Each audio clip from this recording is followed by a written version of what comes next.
Hi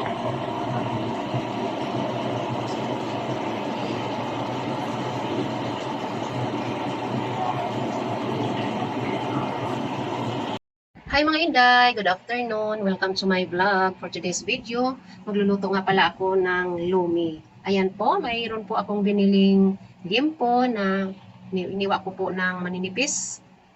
Ayan po, lumabas na po ang kanyang sariling mantika at yung kulay niya po ay nagba-brownish na.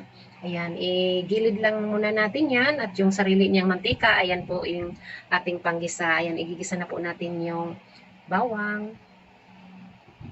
Bali, binawasan ko po yung kanyang mantika kasi medyo marami. Isusunod naman natin yung sibuyas. Ayan po, ayan lang natin na maluto yung sibuyas at lumabas po yung kanyang aroma, pati yung bawang. Ayan po. Pwede na po natin yan ihalo-halo. Ayan. Ayan, isusunod naman natin paglagay yung atay. Ayan. Isa lang natin ng mga ilang minuto. Lagyan po natin ng pamintang durog para matanggal po yung langsa.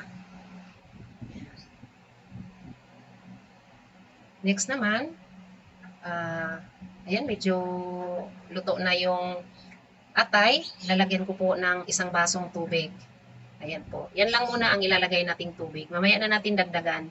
Pagka lumambot na po yung baboy. Ayan po, medyo lumambot na po yung karning baboy. Ayan. Pwede na po nating dagdagan ng panimpla. Ayan po. Maglalagay lang po ako ng soy sauce, mga 4 na kutsara ang aking ilalagay. Depende po yan sa dami ng inyong niluluto. Mayroon naman pong gustong medyo mula-mula yung sabaw. Ayan, magdadagdag po ako ng maraming tubig.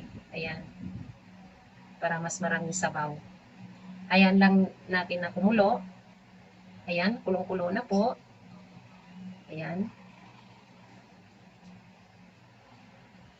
Lalagyan ko lang po ng 4 cubes, isang piraso lang, at maglalagay po ako ng konting asin. Hindi na po ako maglalagay ng panibagong soy sauce. Okay na po yung 4 na kutsara. Ayan, kulong-kulo na at malambot na po yung pork. Ilalagay ko na po yung squid ball. Ayan, para mas maraming sahog. Ayan, yan lang natin kumulo para maluto po yung squid ball. Yan. Tapos, ilalagay ko na po yung lumi. Yan po ay binanlian ko po yan ng mga 10 minutes para matanggal po yung kanyang pait. Kasi minsan medyo mapait yung lumi. Ayan. Luto na po yan. Kaya kunting kulo na lang po yan at pwede na po yan hanguin. Ilalagay ko lang po yung mga ibang gulay. Pag kulong-kulo na po, ayan, kulong-kulo na po, ilalagay ko na po yung carrots. Naglagay po ako ng isang carrots lang na medyo malaki. Yan, para may gulay. Request po yan ng aking mga anak. Kaya gustong-gusto yan ng aking anak na babae. Tagal na niyang request yan, yung lumi na yan.